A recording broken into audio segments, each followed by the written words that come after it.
que uma das coisas muito bonitas, não é? Muito profundas com a igreja, é de que a igreja sempre é local, né? É de que a palavra de Deus, ela sempre é uma palavra traduzida, né? Ela é sempre uma palavra encarnada. Por isso que a gente está tão comprometido com a tradução da Bíblia. Há um missiólogo ganês que ele diz que no momento em que a gente traduz a Bíblia, o missionário perde o controle. Que é um argumento que eu gosto muito, não é? Porque é verdade. Quer dizer, você tem um missionário que vem, traz a Bíblia, isso falando de um contexto mais remoto, traz a Bíblia, aí traduz a Bíblia, aí o povo começa a ler a Bíblia. Em algum momento, né, os líderes vão chegar e dizer, mas missionário, veja, aqui está escrito isso. Ou seja, você tem um processo de encarnação, de autenticação. Isso é uma das coisas fundamentais na Bíblia. Deus fala a nossa língua. E Ele fala com o nosso sotaque, né? E não fala com sotaque estrangeiro. Quer dizer, Deus fala comigo na linguagem do meu coração. Esse é um processo contínuo que a gente precisa, que é o que a gente chama de contextualização, né? Que é a importância de que esse evangelho se torne real nas categorias locais, né? Começa a ter o cheiro, o sabor, o pó, né, do local. E claro que cada vez que a gente faz isso, a gente começa a adquirir um determinado tipo de contorno histórico, né? Você começa a ser de um determinado jeito. O problema, me parece, quando a gente exporta isso, né? Então, por exemplo, a gente fala do missionário no passado que vinha com seus hinos, né? Às vezes vinha com o desenho da igreja, com a arquitetura dele, né? Vinha bobeia com a cozinha dele, né? E todo o esforço missionário para dizer, não, gente, nós temos que abandonar esse troço aí, né? Hoje, de repente, você tem o brasileiro levando isso, né? Leva o nosso Guaraná, e a gente sempre acaba fazendo isso. Ser missionário é sempre de novo desvestir-se da sua cultura, dos seus contornos históricos, geográficos, étnicos, né?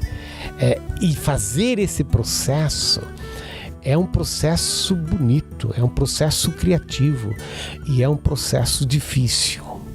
E as igrejas, quanto mais históricas, quanto mais estruturadas elas são, tanto mais elas têm dificuldade de fazer isso, porque elas começam a trazer, não é, os seus ritos, os seus costumes, do lugar de onde elas de alguma forma nasceram. Eu diria que ele é um embate contínuo, né? Eu posso dar como um exemplo a minha própria denominação, a minha própria igreja. A minha própria igreja, ela tem uma carga histórica muito pesada, né? Assim, pesada porque ela é descendente de alemães, né? Que trouxeram, ela não é fruto de missão, ela é fruto de imigração. Os alemães vieram, trouxeram junto com eles o pastor com todo o seu pacote, né? E trouxeram com eles esse jeito eclesial de ser igreja. E ela se instala especialmente junto com as comunidades imigrantes, historicamente falando.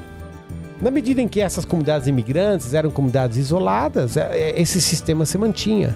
Na medida em que ele se torna, né, ele se urbaniza, né, ele gera todo uma... E agora, José? Né? O que eu faço? Né? Como que eu faço? Como que eu sou igreja? O que é que eu mantenho comigo? O que é que eu não mantenho comigo? Então, é um processo contínuo, às vezes é um processo tenso, mas extremamente necessário. Então, pega a Igreja Luterana e diz, olha, o caminho dela para achar, né, um processo de aculturação dentro da realidade brasileira, aprender a gostar, né, aprender a gostar do samba e do vatapá, por assim dizer, é um passo cultural, caramba, muito difícil, mas extremamente necessário para que a gente seja uma igreja local, né? Mas o evangelho, nesse sentido, ele sempre assume formas, jeito e uma indumentária local, e graças a Deus por isso,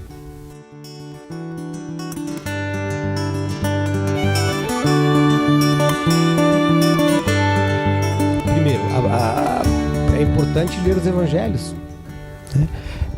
Quem sabe a partir da conversa de hoje, leia os evangelhos de novo.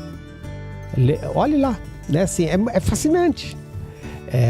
Por exemplo, você olha os evangelhos e começa a perceber assim, puxa, mas por onde Jesus andava? Galileia. Galileia. Pouco em Jerusalém. Jerusalém é o centro, é o poder, é o templo. Ele andava pela Galileia. Galileia é o lugar da mistura, é o lugar do pobre. O que ele fazia?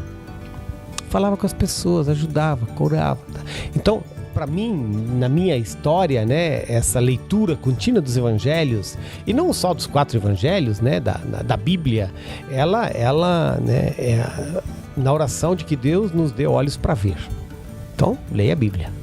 Deixa o evangelho, né, leia ele com novos olhos, né? Em segundo lugar, não faça disso uma batalha individual. Caminhe com outros. Eu acho que uma das coisas que eu aprendi na missão integral é isso. Isso a gente faz em construção de relacionamento, né? Para mim, alguns dos pioneiros da missão integral foram referência, foram mentores. Eu me lembro, o primeiro, né, que, por exemplo, para minha esposa e para mim, René Padilha e a família dele, a forma como eles educavam os filhos, eu ficava olhando, né? Eles foram influenciar a vida da gente. O primeiro artigo que eu publiquei, eu era gurizote, né? Foi ele que olhou. Então, assim, descubra outras pessoas. Você descobriu, não é? Todos temos possibilidade de descobrir em vários lugares, né? Não sei se de repente até os ouvintes podem fazer contato com você. Manda um e-mail, a gente vê em que cidade você está, com quem que você pode conversar. É rede, né? É rede. Porque a missão integral, ela não quer ser, para começar, uma coisa discursiva, né? Mesmo que ela tenha que ter uma base teórica. Claro, aí onde a gente consegue a base teórica, né? Quem sabe a gente podia dizer, olha, tem pessoas que têm trabalhado isso. Por exemplo, agora mesmo a editora Ultimato está relançando o livro do René Padilha chamado Missão Integral, né?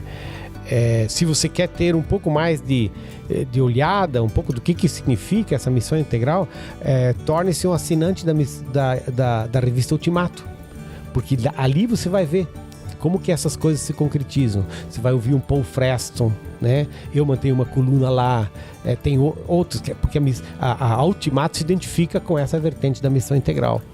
E ali você vai ver indicações, né? E jeitos de um pouco olhar a escritura, escrever acerca disso, né?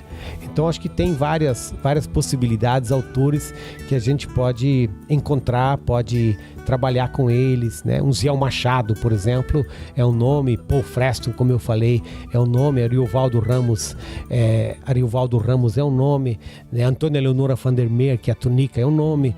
Então tem várias possibilidades, graças a Deus, nesse Brasil de hoje, para a gente se achar aí nessa rede.